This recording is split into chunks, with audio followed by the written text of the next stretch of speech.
Halo guys, balik lagi di Fans Bola. Tempatnya kita bedah info sepak bola paling hangat dan menarik. Rekor demi rekor terus dipecahin sama timnas Indonesia. Dan jujur, proyeksi pemain diaspora kita emang gak ada habisnya. Baru aja kemarin kita kedatangan nama-nama beken, sekarang muncul lagi satu kabar yang bikin geger jagat sepak bola tanah air.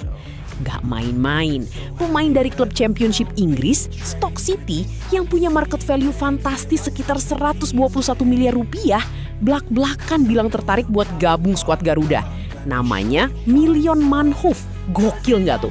Nah, di video kali ini, Fans Bola bakal bedah tuntas. Siapa sih sebenarnya dia? Gimana peluang administrasinya? Dan sengeri apa kualitasnya kalau nanti beneran gabung? Tonton sampai habis, jangan lupa like dan subscribe dulu guys.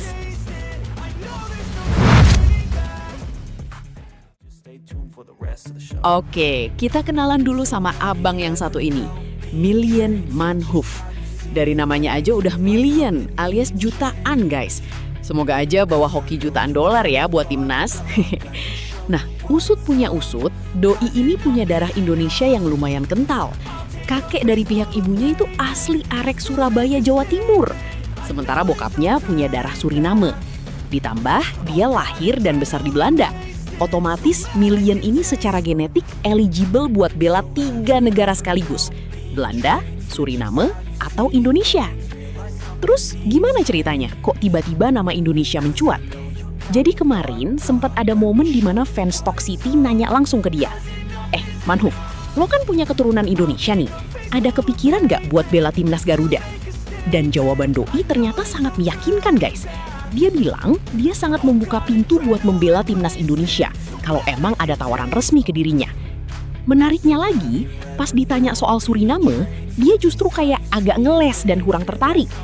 Ya wajar sih, kalau kita bicara soal exposure sepak bola, atmosfer supporter, dan proyek jangka panjang, Indonesia sekarang jelas jauh lebih seksi di mata pemain diaspora. Tapi bentar dulu, jangan keburu euforia berlebihan. Ada satu ganjelan yang bikin proses ini nggak bisa instan.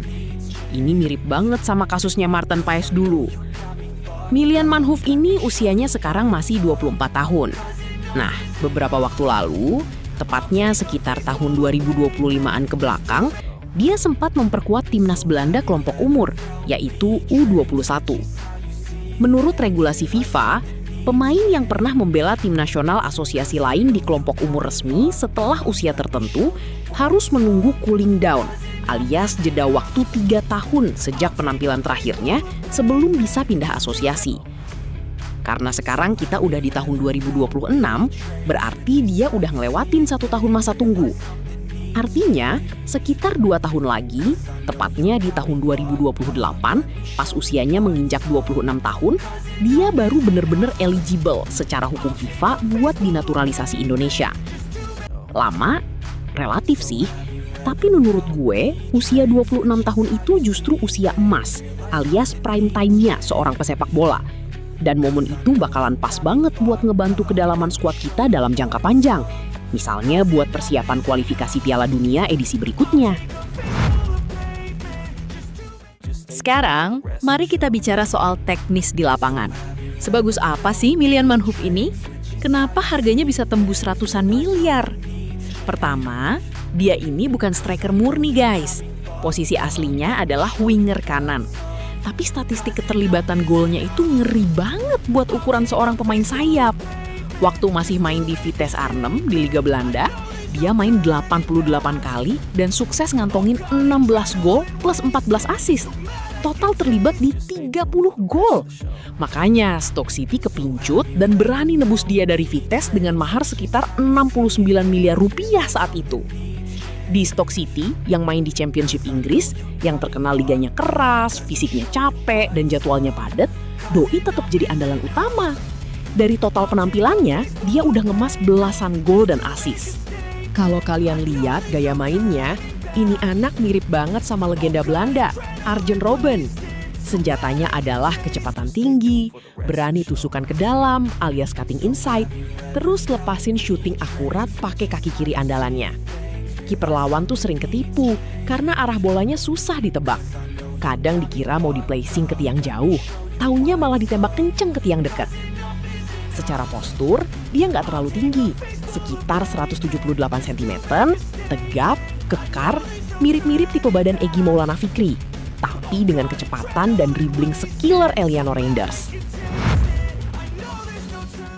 Coba kalian bayangin deh, kalau proyek ini terrealisasi, sektor sayap kanan Indonesia bakalan semewah apa?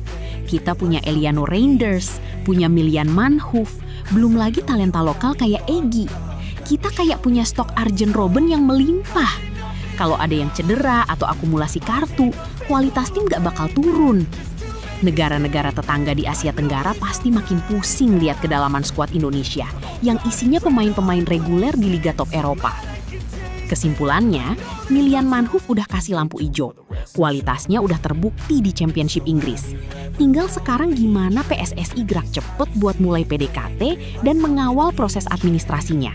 Supaya pas waktunya tiba nanti, dia bisa langsung pakai jersey merah putih.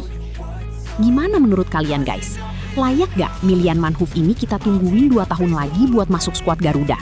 Tulis pendapat kalian di kolom komentar di bawah ya. Gue dari Fans Bola pamit dulu. Makasih udah nonton.